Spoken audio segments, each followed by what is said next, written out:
Charles Havira. How are you, sir? I'm doing well. Good evening. Happy New Year. Happy New Year to you. How'd you spend the New Year coming in?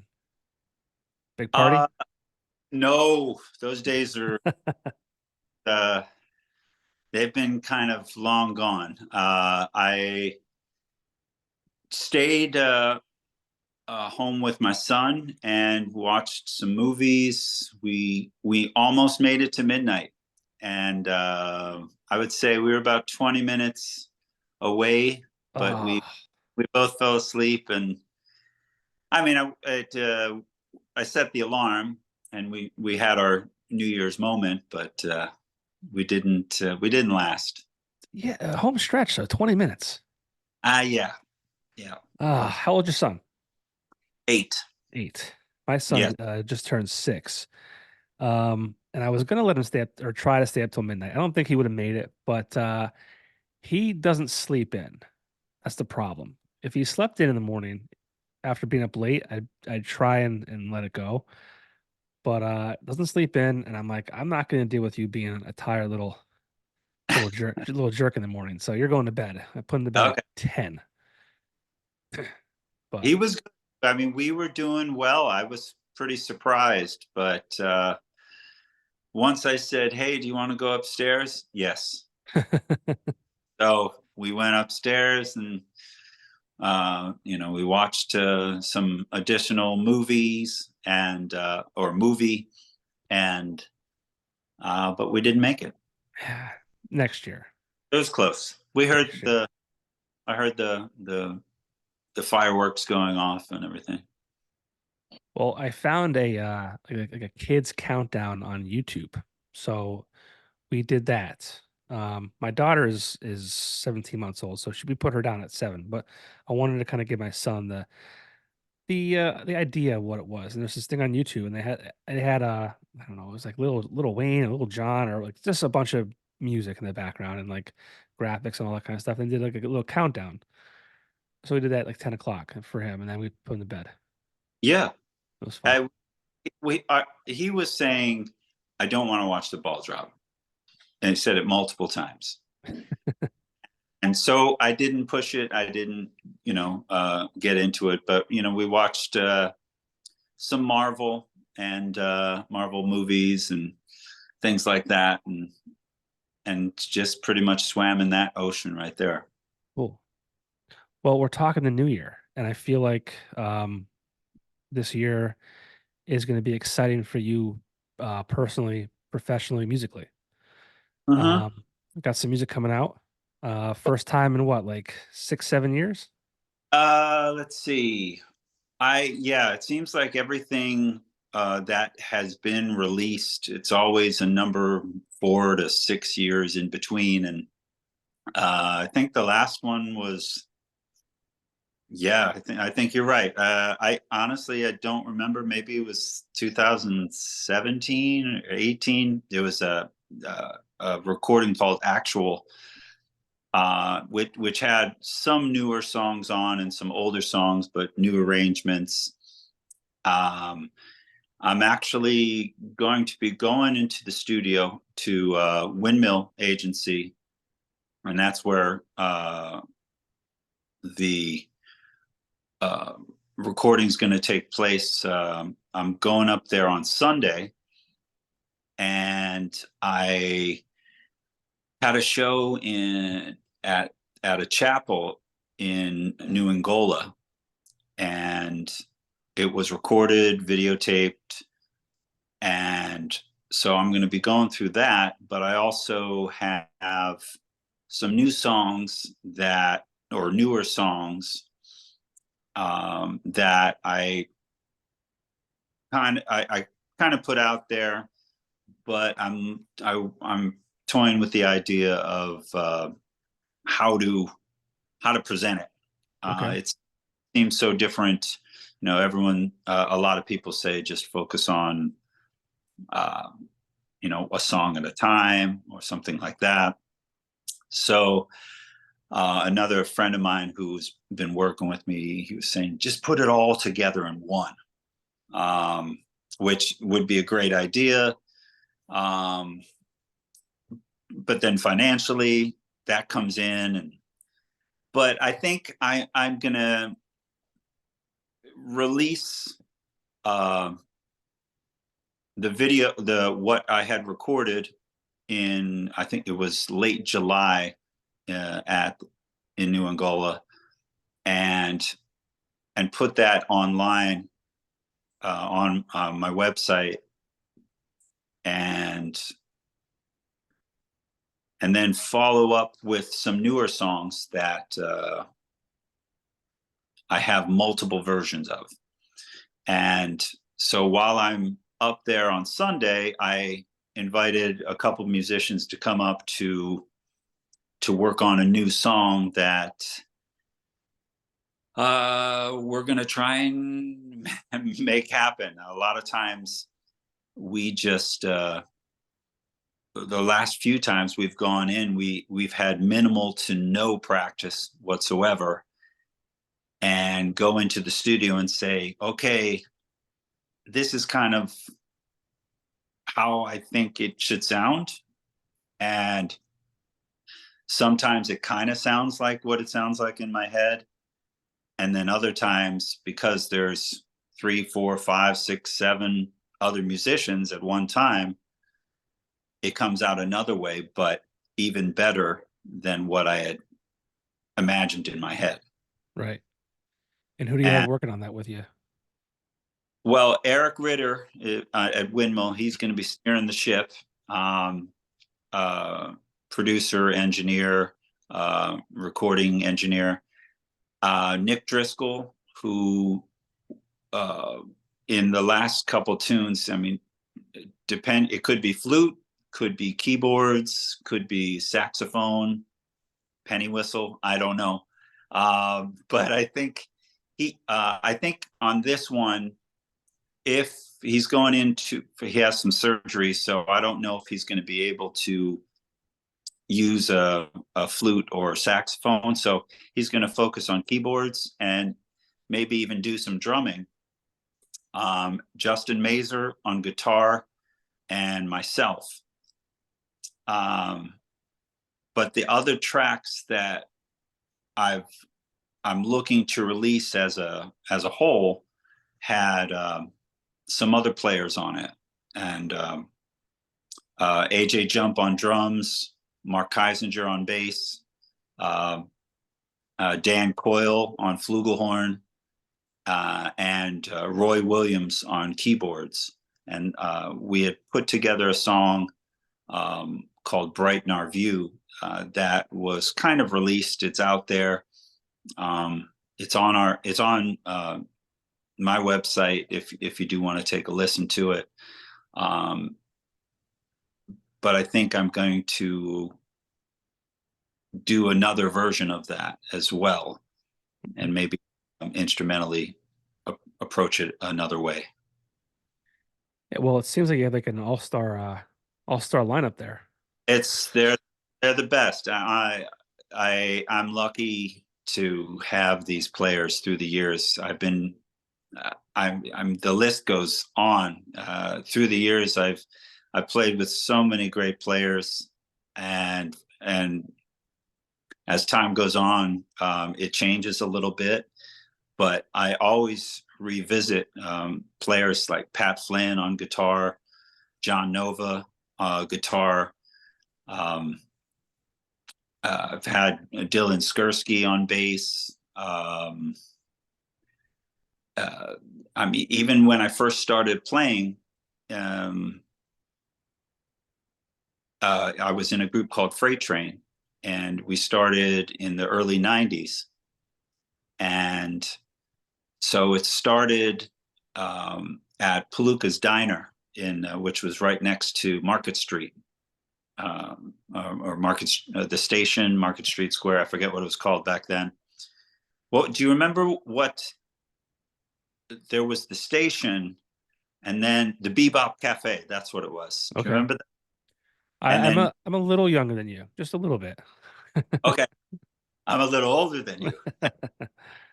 So next to what the Bebop Cafe was, I think they had like a woman's leg sticking out of a Cadillac, half of a Cadillac into the building. And then next to that, they had this diner. And that's where it all started for me. I think it was like 91 or even late 90. A friend of mine in high school, Mary Ellen Moore, she said, I think I think I'm gonna get you a gig.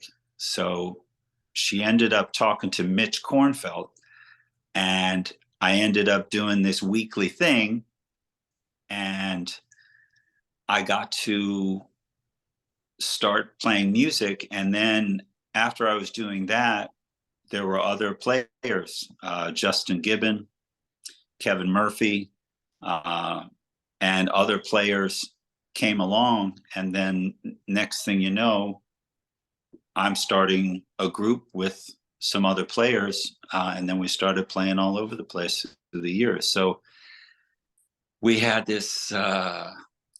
We never had a bass player or Bob Strausser. See, there's all these names coming up.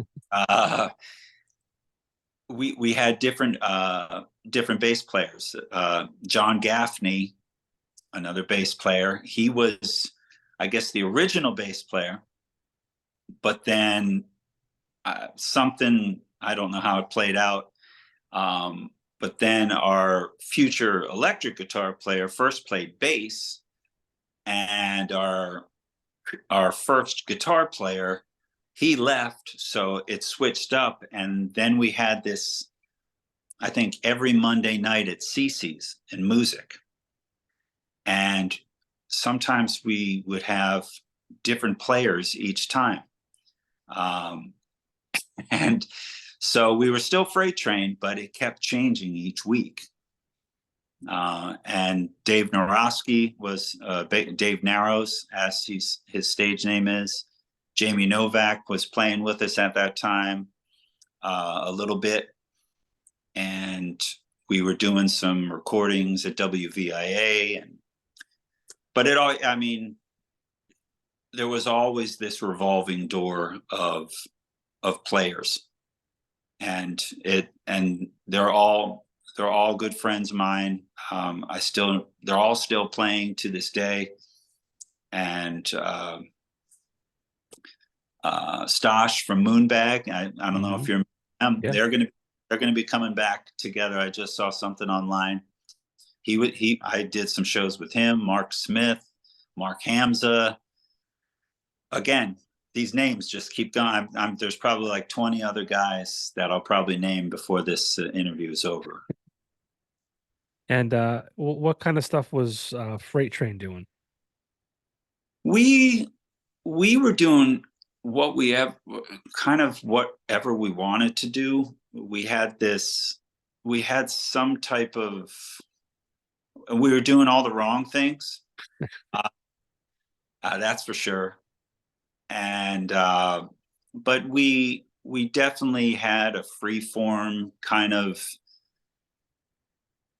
This was the worst thing, back in 92. You had to, get your photograph.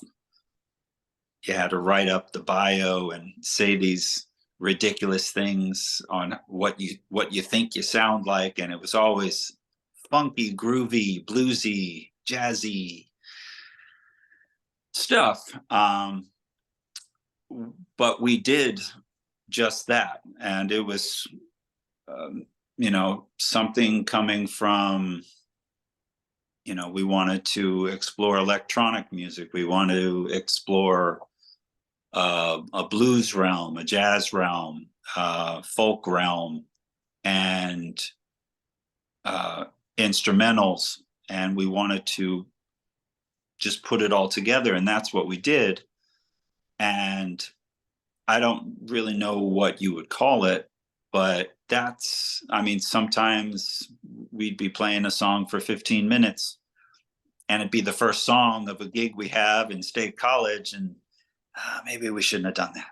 Or, a lot of wrong decisions were made, but we had a great time. We enjoyed it very much. played for we played steadily for about 10 years, and then we slowed down a bit. Um, but we played reunion type shows throughout the years, even uh, as far as like a year and a half ago, we played uh, down at Carl Hall, Oh wow, okay. Yeah. and so it we everyone split one direction to another direction. Pretty much everyone went down to the Philadelphia area, and I stayed up here in Northeast PA. Gotcha. And when did you decide to kind of focus on your own stuff? Well, I would say around 98, maybe. I was doing that, and uh, through the years, just focusing on some new arrangements. Again, uh, I had no great original band name. You know, Charles Havira Band, very very unique. CHB, but it was kind of funny that it was CHB. I think the first group was Jamie Novak on drums, Anthony Sable on bass, who was in Freight Train, and Matt Thompson, another new name, on guitar, and myself.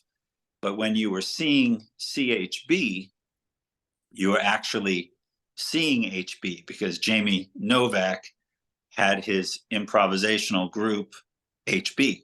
So when you see HB, you're seeing HB because he was kind of known as HB, they would call him. And Dave Narrows,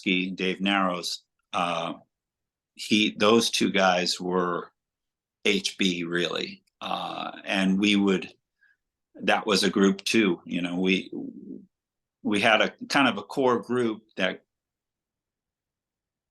split different directions, and we'd go and play as much as we could in the Northeast, Central Pennsylvania, Southern PA kind of area. Yeah. Yeah, I mean, I've heard your name a ton over the years. I don't think I ever had the pleasure of seeing you live, and maybe I have. Um, but yeah, I mean, you're very well respected. And obviously that's, true because of the names you're able to, pull onto these I shows don't with you and the how recordings. I don't know how I do it. I don't. You're These probably a people nice guy and a good sometimes. musician, you know? Well, I always say they're the musicians. You know, I'm just an expressionist, and Okay. so kind of flow with them uh, as much as possible. Okay. Well, I mean, you have 4 albums out, correct? Uh, let's see. I think so. According to your website, you have Holiday, Oh yes, Holiday. There was a self-titled self-titled. So Holiday was '04, self-titled '08. Dulcet. Is that one? Is that on there? Yeah, The live. 2011. Yep, that was that.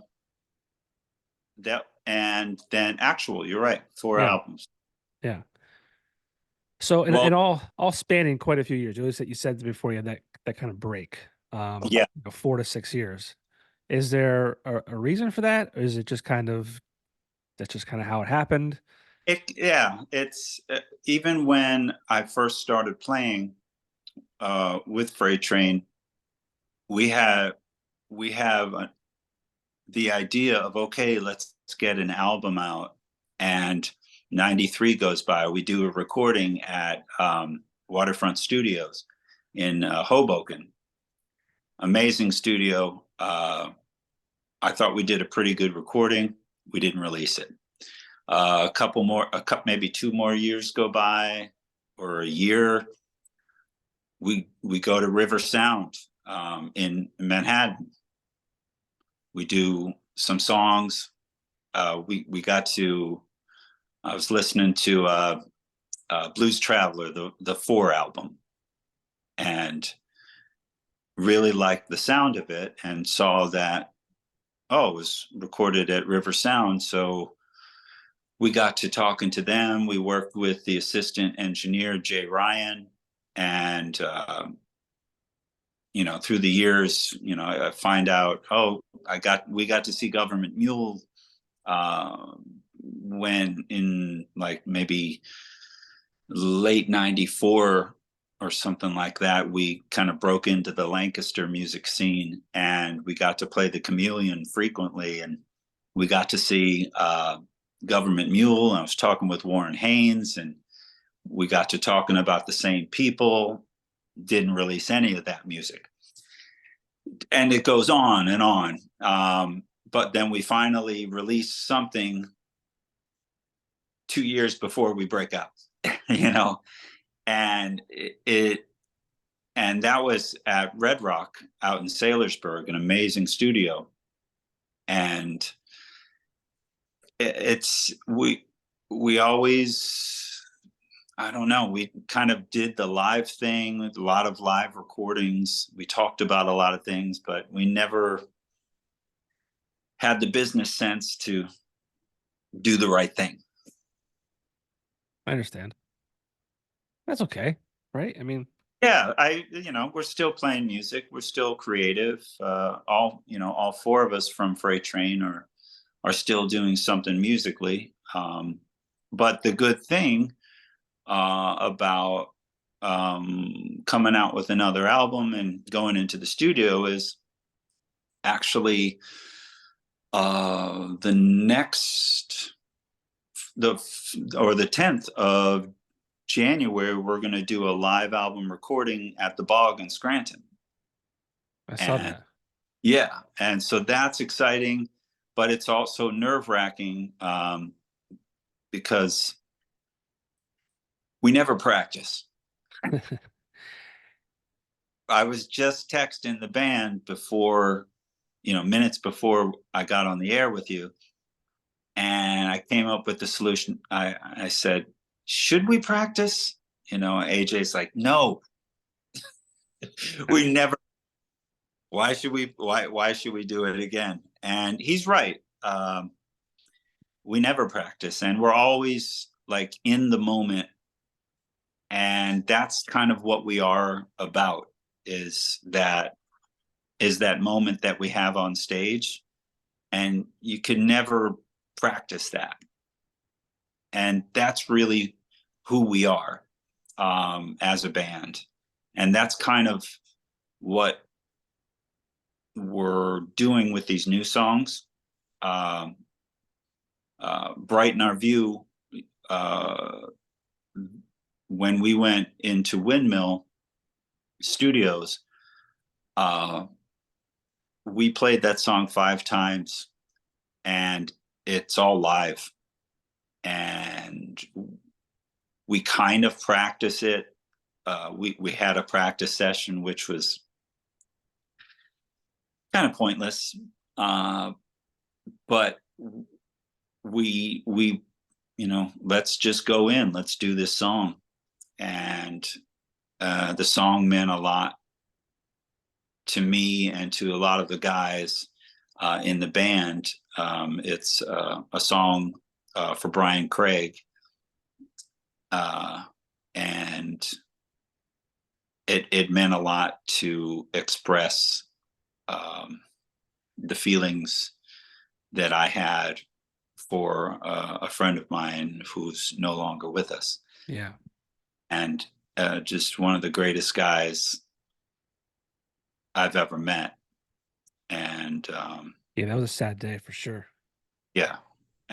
And so this was just a little piece of something, that we could say, hey, this, when we're always here, we're Yeah. never.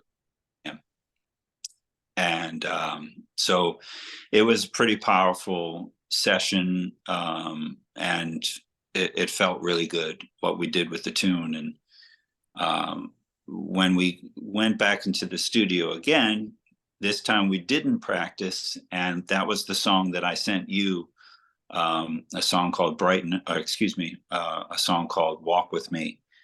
and we just went in there and played it live.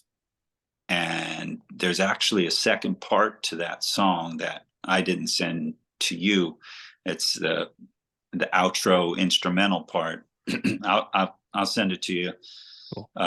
later, but it's a departure of sonically of what you heard. Cool.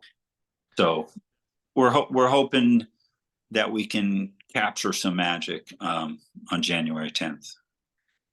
Yeah, so this will probably come out a few days after that event. So anyone listening or watching this now, obviously stay tuned to Charles's social media and website for that Yeah, release. But there's a lot of music floating around.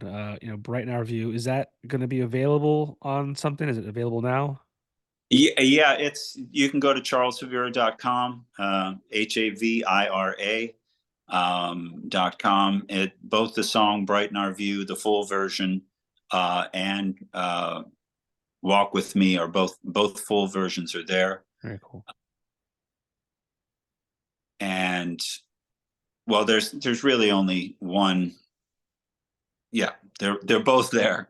I but with this recording session that's coming up on Sunday, I'm going to do a little bit more work in the studio to put some more stuff on the website. Still toying with the idea of putting it out on,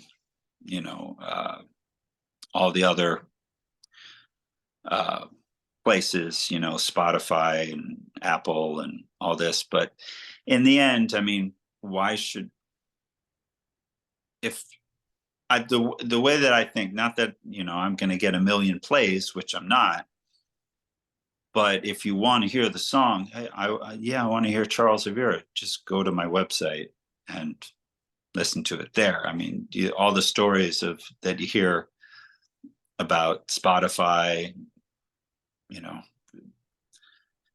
it's I don't know how these people, you know, I don't know how Yeah. people live. I mean, the money that or not the money that they're not making. I don't know why you would want to be a part of something like that. You know? Is that why only two of your albums are on those platforms? No, when they came out, whoever I was working with, they said, "Yeah, we can get it on this, this, and this." I said, "Okay, sure, whatever, just put it out there." And I was just rolling with it. But I mean, it's laughable the money that I received from Sure. stuff. But again, I'm not in it for the money at all. That's clear. Right. Um, but everything's going to be on the website. It's just how it's going to be approached um, stylistically.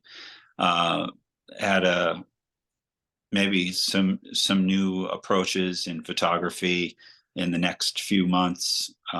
Maybe updating the website with Vic Brazen, who's from West Scranton. I got to work with him, and he's all over the Northeast doing a lot of photography. So I was lucky to catch up with him, and he was part of my younger music scene days, and so it was great to reconnect with him. Yeah. The live recording at the Bog. I mean, did you pick the Bog for um, you know, because of the venue itself, because maybe it's the ties that, Brian Craig has to it? Oh, definitely. I'd say it's a home base. Throughout the years, uh, it was just the easiest thing to do, and it was inspired by Southside Five, who plays there the top of I think it's the first Wednesday of every month. Um, for a while, I worked at the Bog for I don't know 17 years, Oh wow.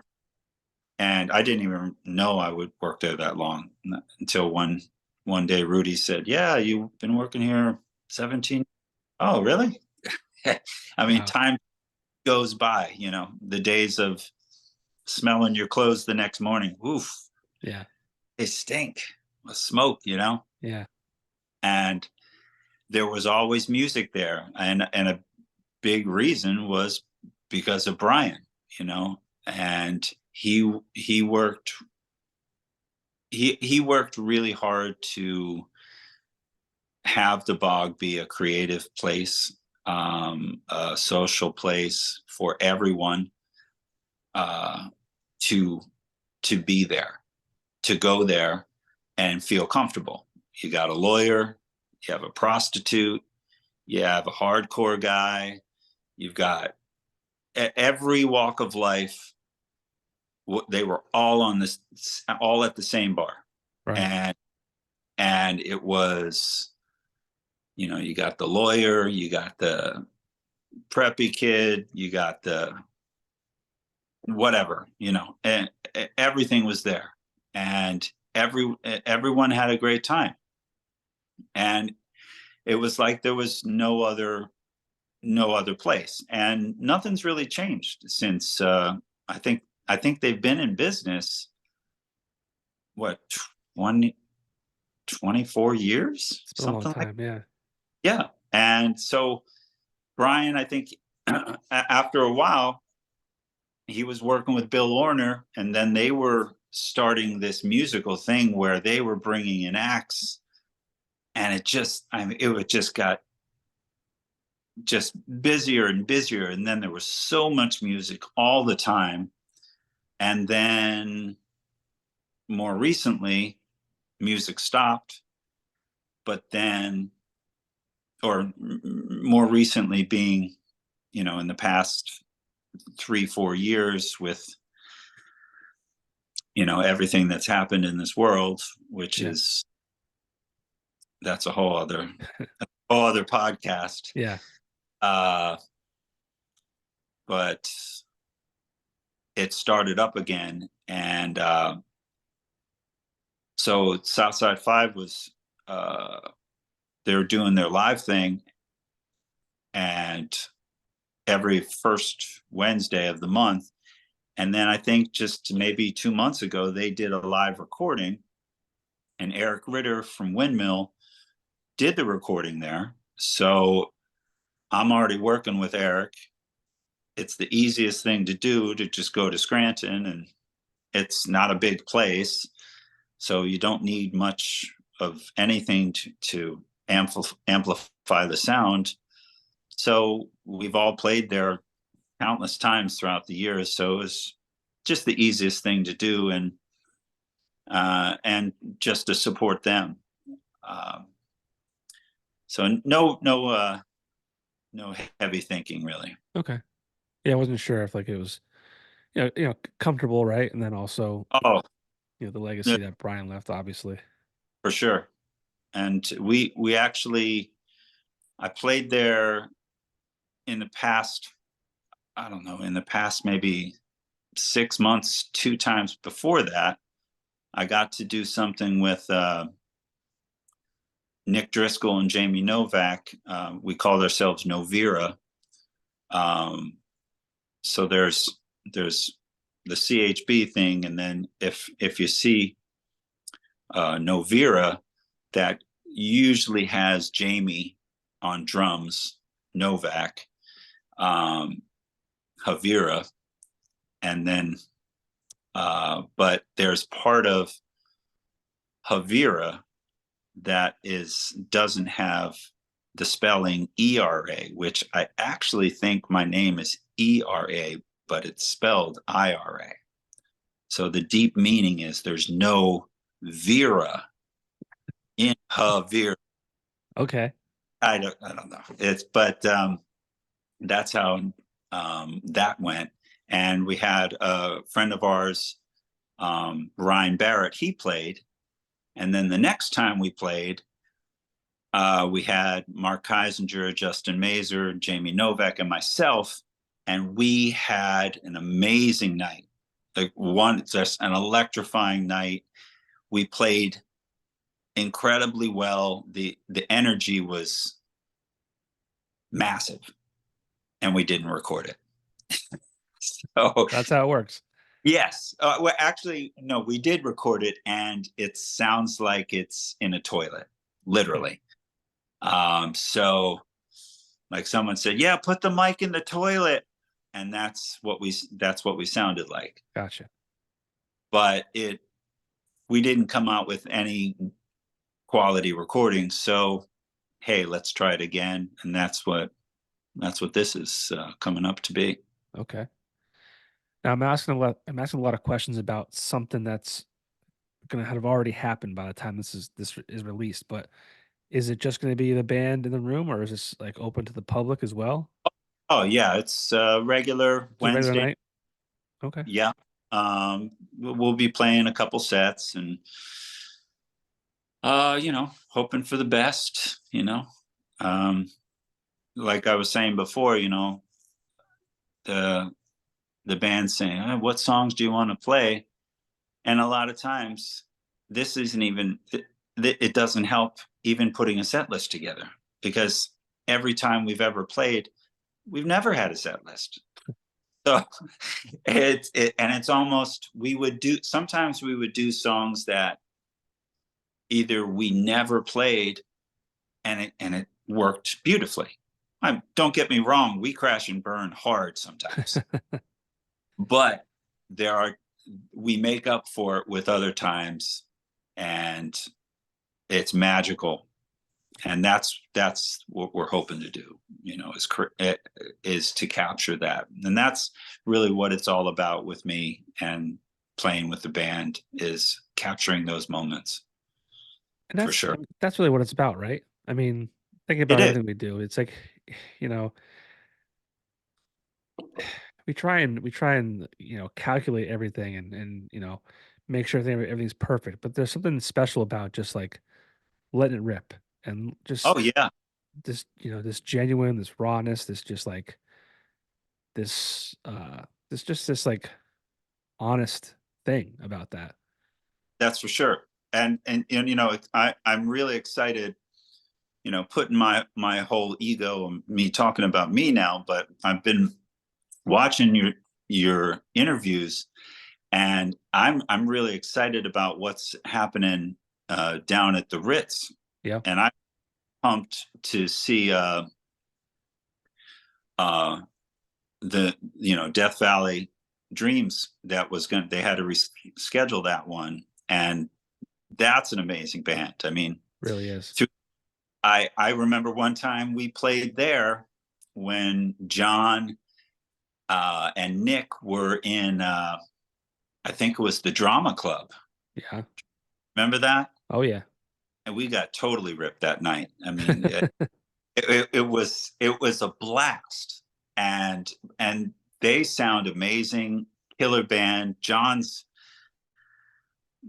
guitar playing is and his songwriting. I mean, his own songwriting through the years with Stony Creek and everything he's been doing uh, since then. He's a jewel, Yeah. you know.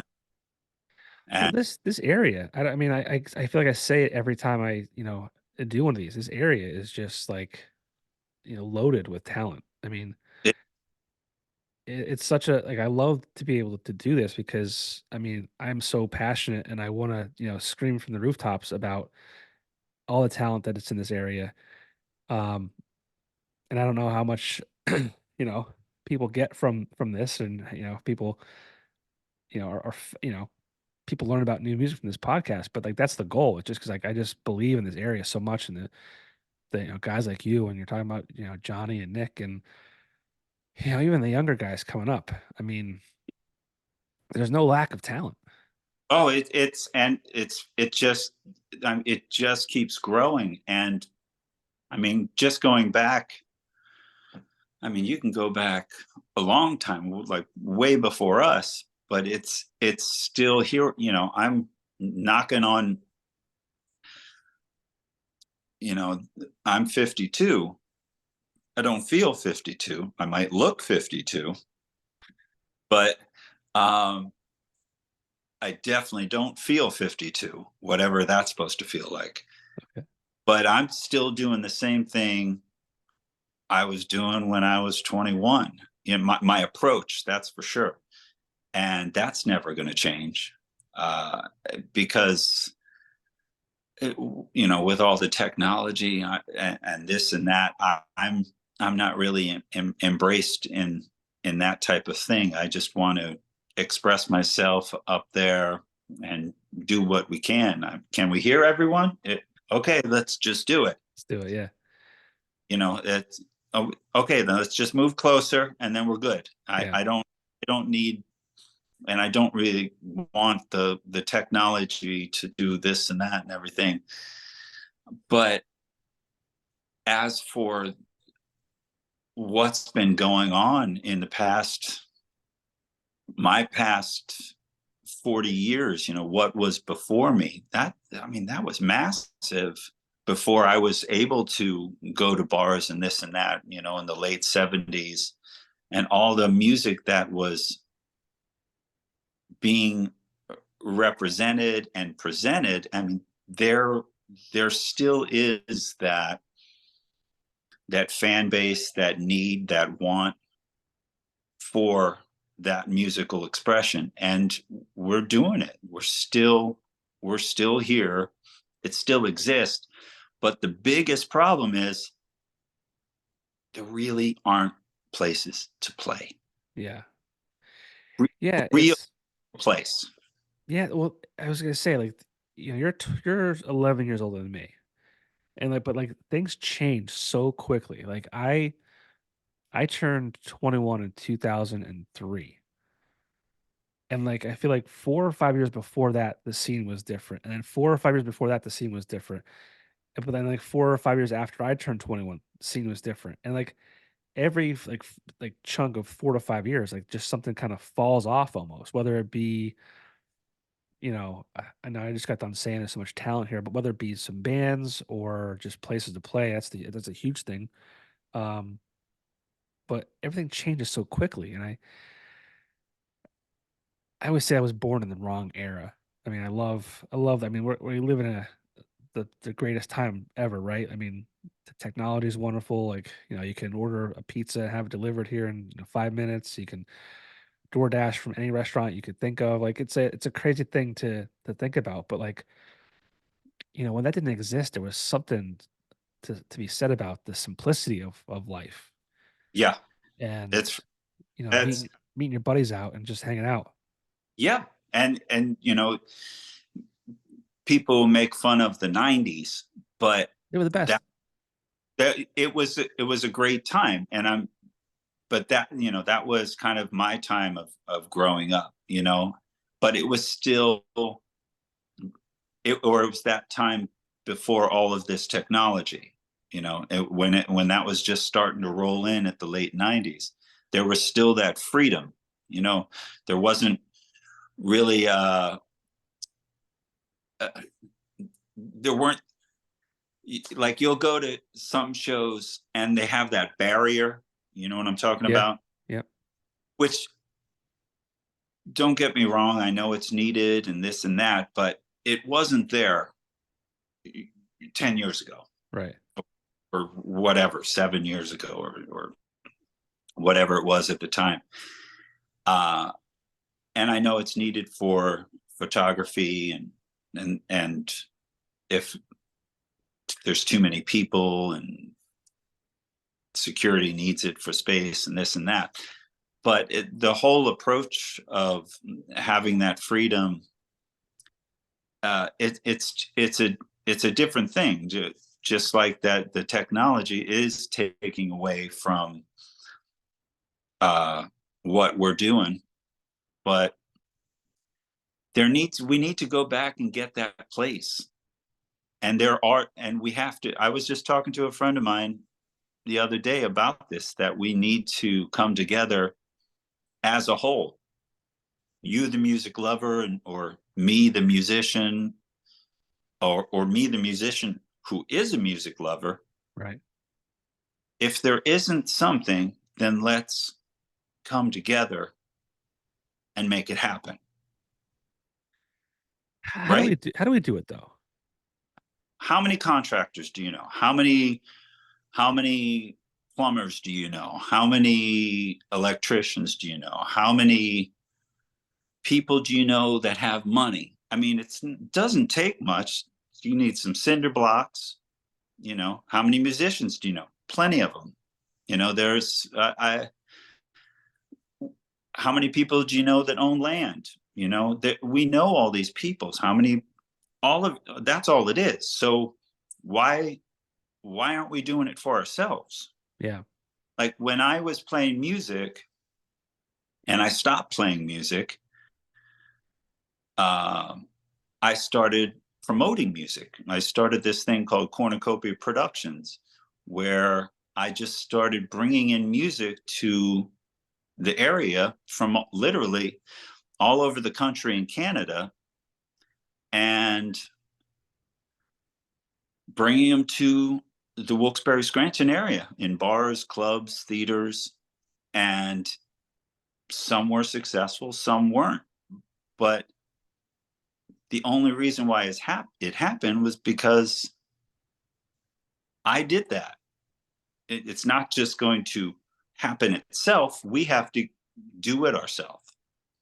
And that's what I did back then, because I thought, okay, well, I like music. I want to have more music. So I'm going to throw my hat in the ring and see if people like it. And I would say, it for what was it, 98 or something like that. I think it started, or I started doing that. It started something. And so if we're tired of going to the same place to see music, and it's we're limited to this narrow hallway of choices to go see music at a certain place, and you say to yourself, well, I could do this. I can build a stage. I know I've got a PA system. Doesn't take much. I mean, when Freight Train first started playing at Proof Rocks, I was singing duct tape on a cymbal stand, taped in microphone, one speaker that was actually a guitar amp or something. It was primal, but it wasn't the technology. It was what was in us Right. that we were But how do giving. we attract a younger audience? I guess is my big thing because I don't know how to get them. Like I don't because I know guys like us, right? Like now I obviously I go out far less than I used to. Two kids at home, wife, I'm sure you can relate. Um, I mean, I don't get out as much as I like to, but like I will if it's a cool event like at the Ritz with coming up with Death Valley Dreams and Another Day Dawns and I think Dustin Douglas is on that as well. But like I feel like the younger generation, like it's like they're not going out like we used to go out. Right. Like how do we get them to like engage? Oh, yeah. I wish I had that answer, but I think keeping it as simple as possible, giving them something that I think no matter what it is, say whatever genre you want to put there, if it's polka, if it's blues, if it's death metal, whatever the genre is, if people could come together and be a part of something where they're going to benefit from it and be, I don't mean to be letting the cat out of the bag from this conversation that I've had with a couple of my friends, and it's the same idea. If there was a membership, like at the bog. It all goes back to the bog with me. Okay. We would sit there, and it was always all right. It's 2 o'clock. You know what that means? Chug them and leave them. You got to go, but you don't always go, do you? Some people stay around. Right. It happens. Right. And so we'd always have that conversation of, well, there's 2 more floors at the bog. Why don't we? What did people do? Well, we're going to go to the after hours club because we want to keep this party going, right? And what do? You go there, and you can go there for whatever amount of time, and you're a member. So you're guaranteed entrance into this elite exclusive place, but really it's not. It's just you pay some money. So if we can make some type of venue that's going to be, or that would make someone feel a certain way, Right. I think it's as simple as that, to say, okay, you can get a discount here. You're always welcome because you're a member, and you'll be welcomed as a member if you pay your dues. And if you do pay your dues, you're going to pay not, $13 for a double bourbon. No, you're going to pay a respectable price. You're not going to be ripped off. I mean, you can go, like, again, you'd go to the bog, and the prices at one time for 2 hours every night of the week, you had 6 beers to choose from for $1 for 2 hours. Pabst, I think it was Narragansett, Yingling, Miller, Bud, one or two others. Nothing crazy, but for $1 for 2 hours, Sweet. yeah. Pabst, whatever it was. And I think keeping it as simple as that to start a membership, and the thing is, just like across the United States, there's still places that are historic, whether it's a small place or a larger place like the Ritz, that people feel special just walking into it. Yeah. Sometimes, like, I just feel like old movie theaters or something. Something. I went to see Cabinet last year, New Year's Eve, and I walked out at, it was 12:30, and it was just fog everywhere. But there was this right around the corner from the place they played, was this old movie theater, and just looking at it got me excited, because nothing had changed in this building it's been there probably since like the 50s, and you could tell. And so those places still exist, some of them, but some don't. And if we could go and find these places and make it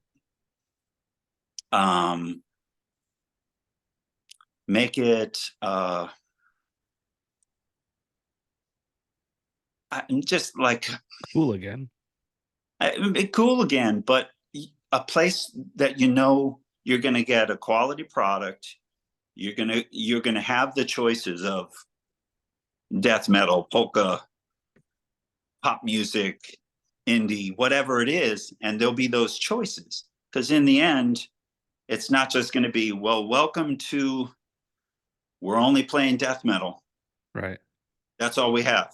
It's death metal. Well, you're limiting your crowd. Sure. So if you can have those choices, maybe that's a way you can get the younger crowd in to say, okay, well, we're not going to rip you off. We're going to give you choices. We're going to actually do the homework to say what would kids like, what would middle agers like, and that's my 2 cents, is to not try and rip people off with, I mean, how with something. Right. If we can give them a quality night out where they'll feel special and be turned on to new music, because there's musicians all over the world who want to come through northeastern Pennsylvania. That's another thing that people don't have. We've got location, location, location. We do. Yeah. You got York, Philly, it's we've got that. That's the beauty of it. And to have these bands that are around here to be part of these touring acts, that can happen. So if everyone does come together financially, how many millionaires do you know? Not enough. Not enough, but Yeah, maybe probably a handful. right. And how many, I mean, let's say not, let's not say millionaires. I think more people who want to have a good time that have money. Let me put it that way. Yeah. So do I. But how many times have they been introduced to this idea that we're talking about? Because yeah, I like to go out for a drink, or I like to go out for some food, and we look at all these things online, and wherever it is that we find out this information, to say, oh, there's this great restaurant in Manhattan. I mean, it costs like, to go to Manhattan and to get a place to sleep and have a night out. I mean, that's like thousands of dollars. Yeah. Seriously. Uh-huh. So, and there's nothing. I mean, this is the greatest pizza, and you're going to pizza to Manhattan. Like, yeah, it's great, but you spent how much money to do that? Well, that could happen here. Yeah. And whether it's pizza or some other food item, I think that's how we would get the kids to come out. What was that? 20 minutes I took right there. No, I mean, like, it's something I think about a lot, and it's good insight that you have. Like, I It's think getting like, it's the it's just people have had the idea because I've talked to them about it, and they've actually talked to me, and then I'm always thinking like, oh, all right, what about this and this? I'm not one of those millionaires that I was talking about, but I do have some ideas, and keeping it simpler, I yeah, think it would be the best way to go. I mean, even these old movie theaters, what are they doing with them? right. They open them up and then they close. I don't know. I think, if how much is it to go to a movie these days? Oh, I mean, it's probably insane. You're $10. gonna Yeah. kids. Yeah, it's Well, yeah. expensive, Yeah. Ticket alone's probably $10, and then you try and get a drink and popcorn. Forget it. right? And if if that was approached where you already things were paying for other things that you can't afford, Yeah. so you're going to make money on a bingo night that will pay for your touring act, that will make make money and awareness, and bring uh oh, did you hear about this place in Wilkes-Barre? You got these people in the Midwest talking about it. Oh, well, we need to go there because we're going to Syracuse, and there it is. We passed right by it. We got all of this. I mean, how many music places can you name on, name 5 music places to go see live music that actually is a music place? Hardly. I don't, you know what I Local mean? here, locally? Yeah, not Yeah, many. it's like, yeah, 2 or 3 maybe. Right.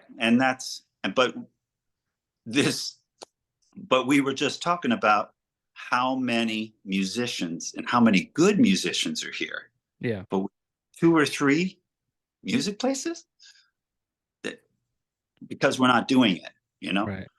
So we need to do it. At least I think we can if we come together as a group, Yeah. you know? I've thought about it a lot. Um, I'm also not a millionaire. Right. Furthest thing from it, right? But it has to almost be one of those things like people, in my opinion, and maybe I'm wrong, but like it has to be like a passion thing. It has to be like I For sure. know that I'm not going to make money in this venture, but I think it's important to the area. Right.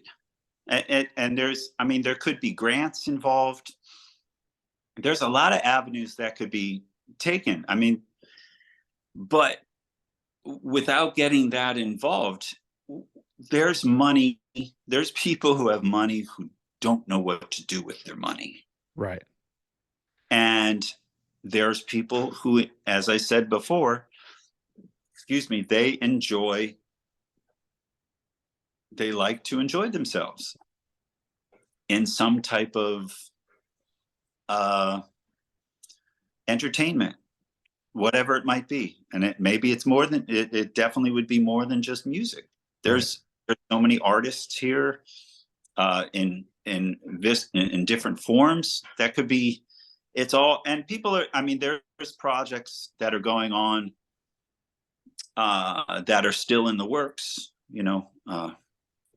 I hope they move forward, but some ideas are just financially out of control. I'm not, which I'm all for, and I would like to be a part of something like that. But I think what you and I are talking about is what can happen where we can just go out and have a good time Yeah. and not break the bank. Yeah. I mean, I love to have a place available, um, and especially for musicians to kind of, it's Have open their own. mic, not yeah, not an open mic night, but like a place to kind of, I don't know, test the waters, I guess you could say. Like Yeah, have their first show, have so let's someone takes a risk on them or whatever, or gives them their big break or whatever you want to call it. I don't know, just like. And just like, but people know that's what it is. Like it's just it's like a chill place. It's you're saying that it's not expensive, just kind of a collective. exactly.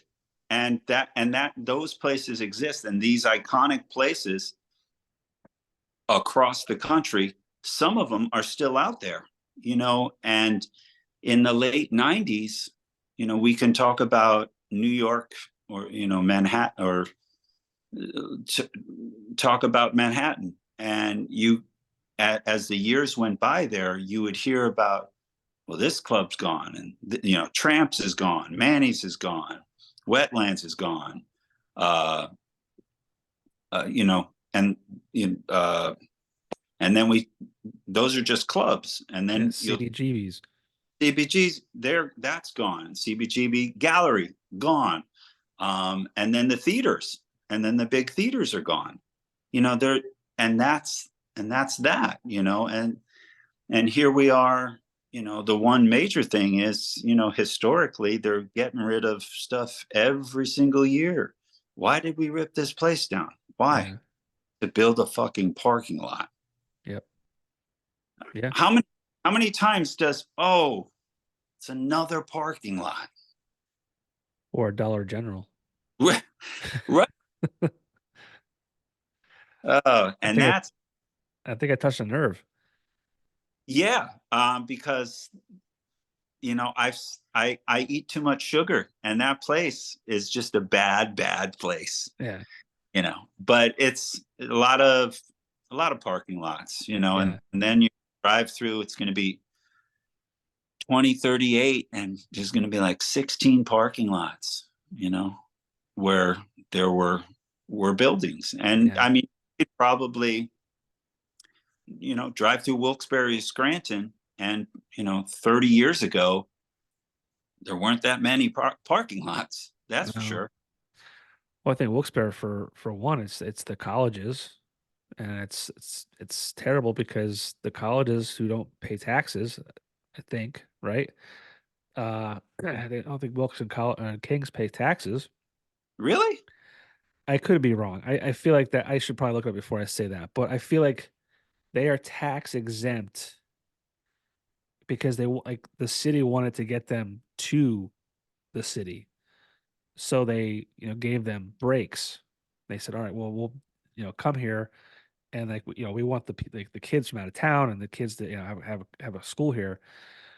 So if that's true, and I feel like I feel very bad. I wish I had a producer I could say, "Hey, pull it up." But if they're buying up these properties that were once taxable income, they're buying it, they're turning it into parking lots or another building for their school. Yeah. It's just it's more property that's not being taxed. It's not paying taxes. The city revenue is not benefiting from those taxes, and it's a big thing. Yeah. How I should about look. Who? Coughlin? Coughlin High School and Yeah, Myers? yeah, That whole they I don't know all the things, but from what I heard, both of those buildings get this. I'm paraphrasing here. Get the kids out of there. They're not safe. right, But there's a school in Coughlin now where it's a school again. So they took the kids out of Coughlin because it wasn't safe for them in school to just have a school put back in the building. right.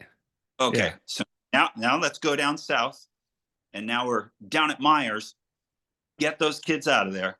It's not safe. Let's put some apartments in there and get some right. people. Let's get some people living in there. Yeah, What's what's that about? I mean, I hear things every now and again. I'm in the bustling city of Archbald now, so I don't. There's not much going on up here, but I mean, that's though. What did they do with that theater at Coughlin? And I no, think Coughlin, I could be wrong, but I think that was one of the oldest in uh, one of the a very looking at old photographs, old yearbooks. I mean, that place, what they used to have in the early 1900s was just nothing like they have now. The architecture, what they were teaching, what the choices were, right. uh, and then Myers. I mean, just beautiful. You got a pool in the basement. You got a football stadium. You've got a theater. You've got science labs. You have a library. You have auditorium.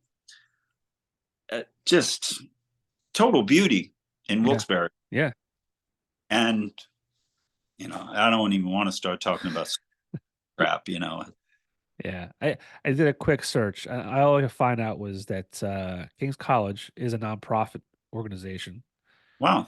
Um, uh, in 2019, the Kings gets $100,000 in tax credits for Springbrook building. So yeah, yeah. I mean, they're getting these tax Does that have credits, and any religion? Because they're well, yeah. I a mean, religion. it is a Catholic school or a Catholic, right? Is a Catholic. I'm not sure what it is, but I mean, I, sh there's I that should part. I should know And then that. I went there. I don't want to talk about the Catholic Church and how much money they have. Lots. go there. Okay. Not, I'm not, you're not touching a nerve. No. But, Yeah, it's just I don't know. It's I mean, the it's world is so broken. I mean, and it's like I feel sometimes like, and maybe 'cause to a degree I feel like I'm just a negative Nancy sometimes. Like, oh, it can't be done. Like, but you're talking like, oh, get people together, bring them together, and you can do great things. And I get pumped. I'm like, yeah, that's Charles is right. We could do that. It's possible. But then like tomorrow something will happen, and I'll be like, that's terrible idea. Yeah. But so many people are in in their phone, literally. And I mean, look at us. Here we are. We're literally I'm in my phone right now, talking to you. yeah, But to to we have to spread that out and realistically think, okay, we know where we are in northeastern PA, right? I mean, it's not the wealthiest uh,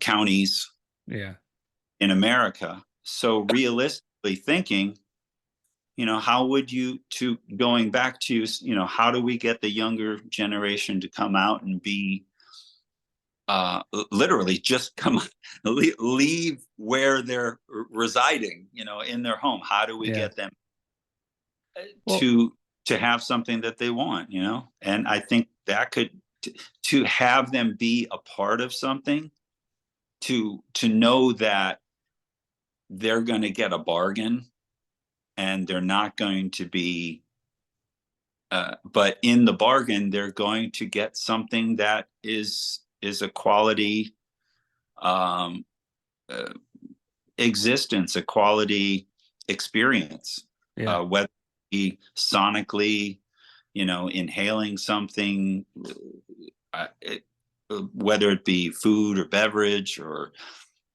knowledge, whatever it might be. That's all we really are as humans. Is that, I mean, we want that kind of sensory overload of some form that has to be away from this phone or yeah. this laptop or this tablet or you know all that stuff, because that's where the good stuff is outside of these uh what we're I What mean, we're this doing is right now. what we're doing right now. But but we're also saying, okay, let's go out and put this thing aside, because I mean, we don't even know how good this is for us actually. I mean, like, is this good to have our phone, on in our Right. pocket? I mean, we don't know the truth, We'll find out eventually. well, right. And so what about, who's looking, even though I'm looking at you and you're looking at me, you know, Who's from watching us?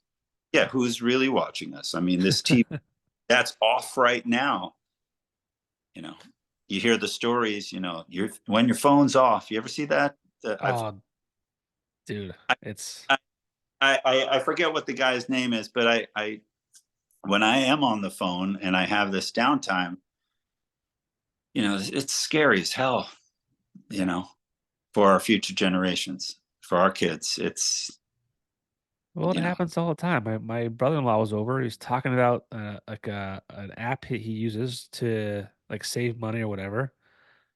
And sure as shit, the next day I'm getting ads delivered to me on social media for exactly what he was talking about. yeah. It's crazy. I was just thinking of literally just thinking of a song. And then I went online today and I mean, this is a song I haven't heard in a long time.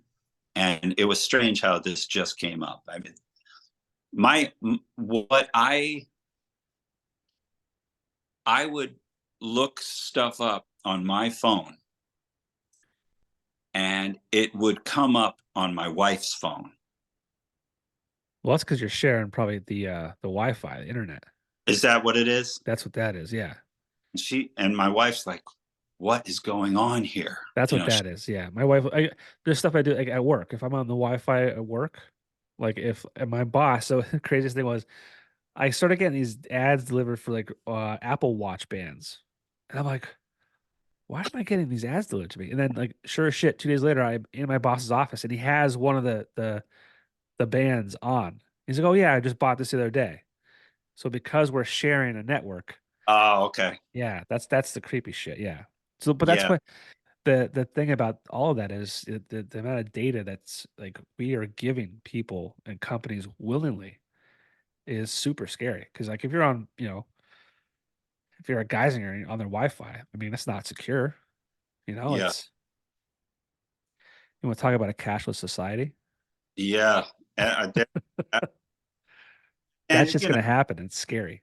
no, I don't want that to happen at all. I mean, I want to buy, a 1983 Caprice Classic wagon. That's, and then we're talking about, electric cars, Yeah. and it's great for the environment, but we don't know how to dispose the engine or the battery, excuse me. And then I thought the majority of the cobalt was that is used, I thought the majority of it was coming from Africa, but it's actually coming from China. And Is it China? yeah, that's I I thought of the people who were talking about it, they were respected people in their field and know this and that. But they had said it's a much higher percentage of coming from China than it is from Africa. But our car industry is working with China, but we're supposedly supposed to be against China or something, or Yeah. with all that, and then the current administration, I think a year ago they wanted to give like a tax or like some kind of break if you buy Yeah. an electric vehicle, but then it has to be a union made electric vehicle, and there's only one union made company, Yeah. It's uh, wild. which is like Chevy or something. But then they're gonna, or what was it? The current administration would give you like $12,000 or something, whatever the amount was. But we don't have enough power in the average home No. to power a vehicle, so you have to buy X, A, B, and C. So that $12,000 is gone. Gone. Yeah. So it makes no sense, but it makes people wealthy. Right. It makes you feel good. Oh, you got an electric car. You're saving the environment. So, but we're not. That's the But we're not. worst. Right. It's the worst thing on the planet. Yeah. Like our phones. Like Yeah. these are the worst things on the planet. Yeah. And what are our vehicles running on? Corn, like, and alcohol. Not too long ago, like, no, like maybe 100 years ago. Yeah. I don't do that much traveling. I don't. You don't. I mean, yeah, it's great to be in a real quiet vehicle, but I don't know. I'm worried about the cashless society yes, and that's people are like, oh, it's convenient to you. Never take or carry cash. But here's what's going to happen with the cashless society. Every purchase you make is going to be tracked. I think insurances and healthcare is going to be like, let's say, you know, you're trying to get healthcare or whatever. Like, oh, do you smoke? And you're like, no. And they're like, oh, well, according to your bank statement last month, you bought a pack of cigarettes 5 times. right. So here your premiums are going to go up. Or do you eat? How many often do you eat fast food? Never. I don't ever eat fast food. Well, Right. according to your transaction history, you had Chick-fil-A, Taco Bell, Burger King, all this past month. Premiums going up. It's all gonna be dictated by what we do, what we're buying, all that shit. Right. Scary. And it's, I mean, here we are, the big joke was, and it's still a big joke, when the chains really came in, like, did I lose you there? No. Um, oh my gosh, Olive Garden, look at the line out the door, Yeah. you know, and I just had a chicken sandwich today from this place in Oliphant called Ethan's Eats, Okay. and it was awesome. And I'm sure the ingredients, I'm sure there weren't, like, if you put a Chick-fil-A or a KFC or McDonald's or what, you put them all together, and they're saying, in these sandwiches that we go to because the convenience, there's so many ingredients in there. Right. And trust me, I need to go on a health kick. I Same. don't, but it's that simple. Don't go there. Right. But that's the struggle as Americans, Yeah. and and our what's going to happen? I mean, COVID went down. What did we learn from that? Nothing. Like, everything shut down except for grocery stores. So you Right. can't get in a grocery store, right? And I mean, but you can't grow your own food in school. Like, why are we getting this frozen crap when we could teach our kids how to grow food? We can grow food on the top of our school. We can have classes. Like, a friend of mine, his mother approached a school district. She had this whole earth box planning thing, and no, we don't want anything to do with that. But here, and this was years before COVID. Right. So COVID happens, and we didn't learn a damn thing. We didn't. No. And so everything shut down. So what's going to happen next time? Now, next time the grocery store is not going to be open. Right. And Walmart's not going to be open. Yeah. What are we going to do now?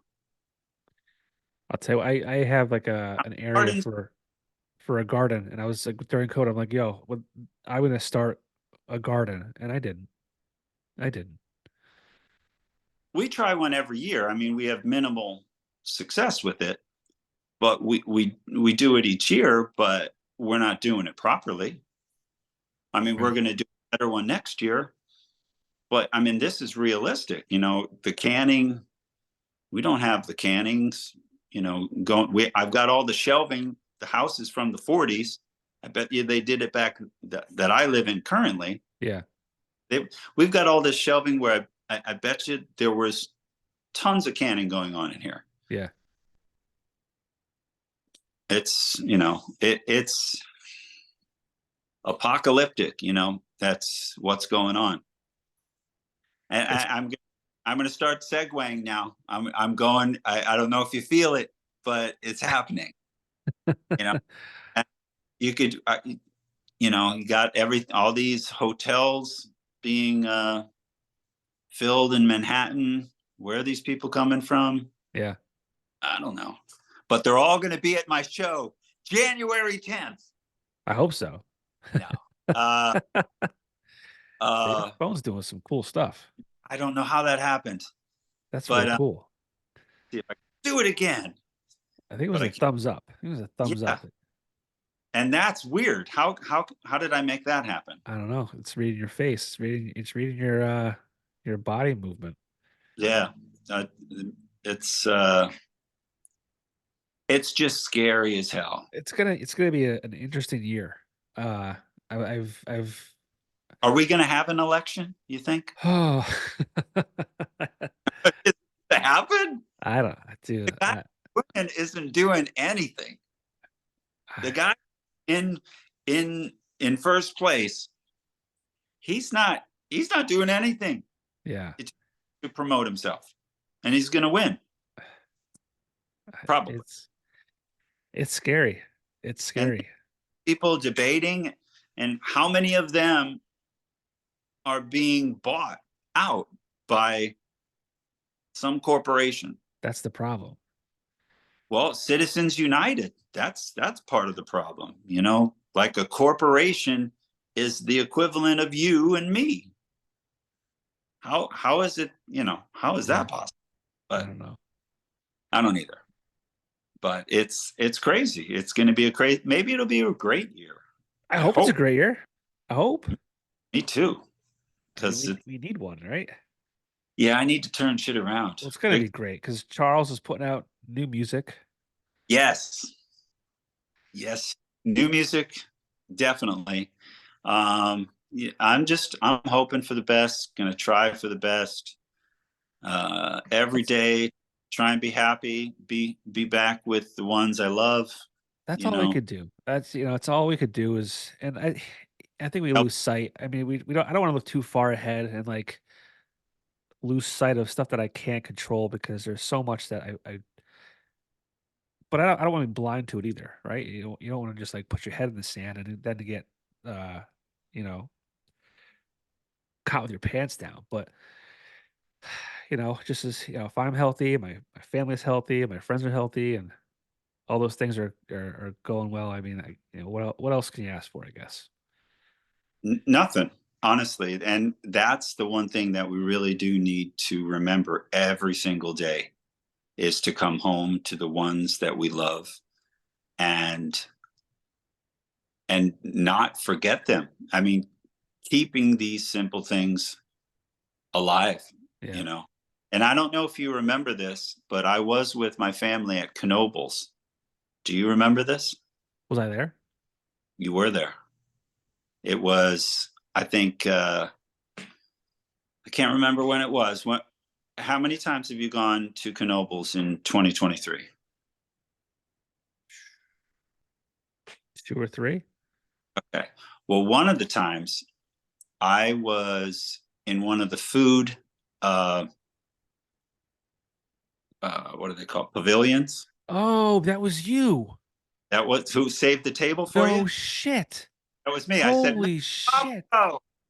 Holy shit. Oh my God. I knew I wanted to bring this up, and I'm glad Dude, holy shit. you needed that table because it was tough to get one. I did. Oh my God. This is amazing. This is like this. You just made my night. Holy shit. Cause dude, I don't, like I said, I don't know if we've ever met face to face. Right. And I said to my wife, I'm like, I don't know who that guy was. But he said, hey, hey, Mr. Popko, this table's for you. I'm like, I, I can't even like, go on social media and say thank you. I was so just like disoriented and just caught off guard. I felt like I was an asshole. I'm like, I feel like I No, felt no, unappreciative. you're a perfect gentleman. Oh I my saw, God. and I mean, we had a crew of like 6 or 7, and the whole place was mobbed. Yeah. The one by the Phoenix, I think. Yeah. Yep. I know exactly where it was. That's my And favorite spot. yeah, and yeah, so that was that. Holy shit. I felt so again, I was just so caught off guard and I just felt like I didn't show like appreciation for Oh, you did. No, you did. You were. I felt like I didn't. I felt like I was just like, I don't even know what the hell's going on. That's amazing. Well, thank Hey, you. you're welcome. Thank you That's for being. amazing. Holy shit. That's so amazing. That was a good day. Yeah, that was probably Mother's Day, maybe. Uh, Was I it around Mother's Day? I don't remember. I feel It like could. my mom was there. I if I look on my phone, I think I have some pictures from that day. Let me But know. And when we get off this, go look. I want to say because I feel like we went around Mother's Day because my mom was there, and she used to go around Mother's Day every year when we were younger. Um, and we kind of started that back again this year. how Uh, great is that drive down there? Isn't that like when you get like about 40 minutes from there and you're driving the 2-lane road and you're going through the farmland, it's yeah. beautiful. Well, the whole experience. It's a great park. I mean, I've been And going since I was little. there's that theater right outside. Do you know the one I'm talking about? Like kind of right in it's just as you come, I can't explain it, but there is an old opera house Okay. there. It's still standing, but those places, that's America. Those type of places, and if we could save all those across across Main Street, USA, that would be great. Well, there's a thing going on now that there's all these boomers are, and who are business owners are retiring. And there's like this big thing where they don't like their kids, their family don't want to continue with the business. So there's these businesses that are going to either be bought up by, the Black Rocks and things like that, or they had to find people like you and I to kind of keep the American dream going. And Yeah, that's what again, we're. yeah, I wish I had the money. I need to start raising funds. Yeah, and it's all it's there's more of us than there are of them. So Yeah, if we it, it's keeping it simple and keeping it alive, and that's the only thing we can do, and that's also the scariest thing, is because whatever's going to happen in the future, how is it that there's going to be Joe and Steve that live up the road, but they need a job, and their job is to keep us in place? That's the scary thing. yeah, What do you, Joe? All I'm doing is trying to live my life. I but I work for the man, and the man tells me I'm not going to have a job if I don't keep you in line. right, That's where we're headed. I mean, right. we've been a part of that, but that's the scariest thing. The Joe and Steve or whoever have those jobs, like, how could they choose that line of work? Because those people are out there, whether they're whatever position they're in, and they live this dark life. How did I get to this point, John? I don't know. I don't either. I don't know. But that's what we're against, Main Oh, Street. yeah, we were talking about um, if people like us don't buy the businesses, If if we we don't, don't do it, we're going to be, I mean, we're almost already bowed out, yeah. and it's getting close. Well, and COVID did a lot of that too. Like, I mean, there are so many properties that like big corporations scooped up. I mean, you Oh, talk about the whole housing market and people, getting $20,000, $30,000 over their asking price, and then like people like us who are getting outbid by these huge corporations and people like that are it's I don't even want to get into it. yeah, It's scary though. it is scary, but let's stay together. Yes. Let's build Let a the core, collective. Build a what? I was doing my political thing. Oh, Uh, but it's still gonna be an exciting time. Uh, but we should definitely stay focused on this, because there's so many. What you do in your life currently, in the past, in your past, your current situation, a person like you, and what you're going to be doing in the future, whether you know it or not, or whether you think you can,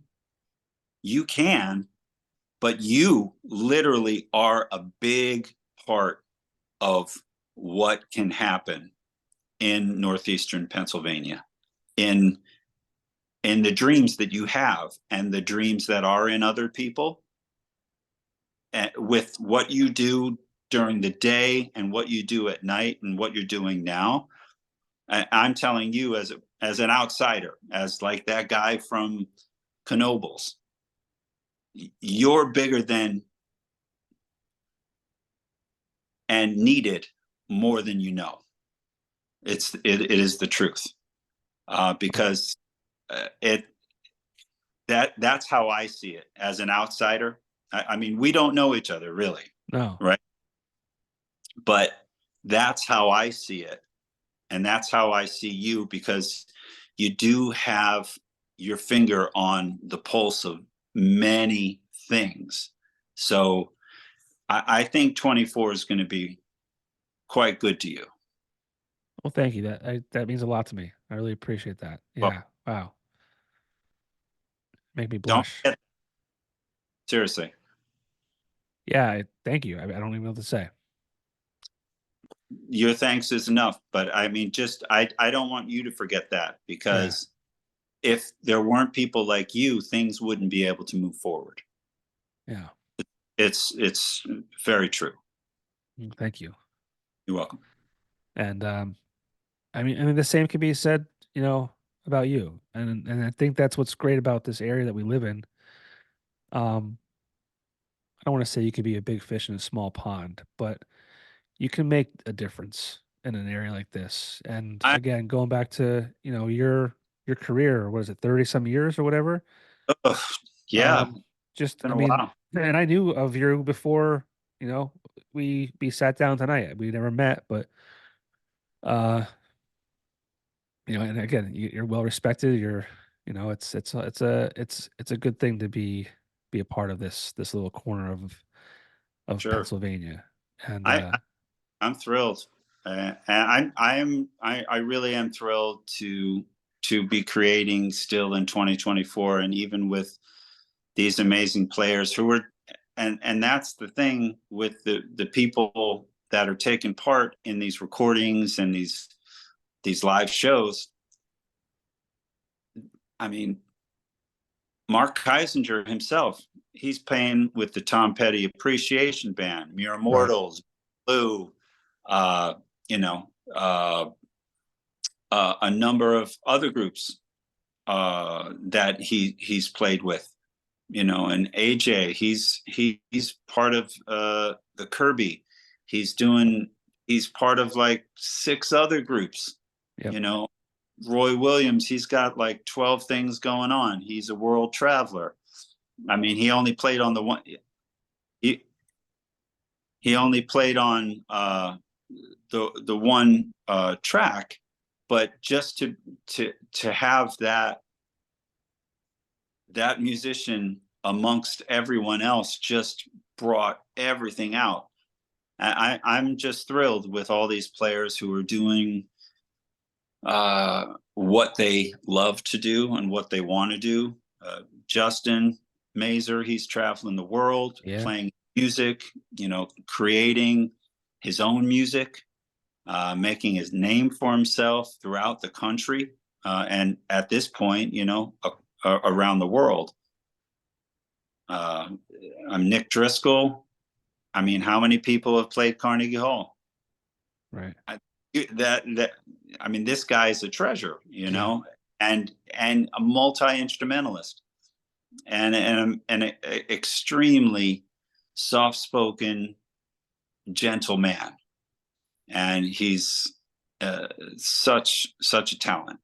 So I'm thrilled to be playing with these guys. Yeah, it's awesome. I'm looking forward to what you put out this year. Thank you, and I'll whatever comes, I'm gonna get some stuff back probably pretty quickly, so I'll send it through. Sweet. Dude, I'm so glad that we talked and that you brought up the Knobles. That day, I felt a few things in that moment, and then I'll wrap it up. But I felt like important for a minute, right? And I felt in a way that like an angel had been sent my way to because you were there. It was a mob scene, and I'm pretty sure it was around Mother's Day, so it was like me, my wife, my two kids, my mom, my brother, his wife, their daughter, and there may have been like two other kids and two other adults. There was probably 10 to 15 of us, I feel like. There And was, and I knew I saw you, I saw your crew. Our crew was like one, two, three, four, five, six. There was like eight of us, and you could fit, I don't know how, or 12 or something, however many at those double tables. And I just knew it. It was just, serendipitous, if Yeah. you will. What a moment. And I'm so glad because again, I felt like such a piece of shit. I didn't feel like I showed enough appreciation for the moment because again, I was just Oh no, you ah were, and I mean, I was out. I didn't. You had to do your fatherly role. That's for yeah. sure. It was cool. Well, thank you for saving the day. That was Hey, awesome. my pleasure. That was awesome. Well, Charles, real quick, where can I know you mentioned before, but really while we wrap things up, where can people find you online? CharlesHavira.com, Havira, Cool. uh, Facebook, Instagram, Threads, Spotify, Apple Music, YouTube. Just put my name in, Google it, You'll find you. Google it. Cool. Yeah. Well, dude, thanks again for reaching out. Looking forward to again, like I said, the new stuff coming out this year. And I feel like we have to have a beer now at the bog. Oh, yes, please. Yeah, let's set that up. I will.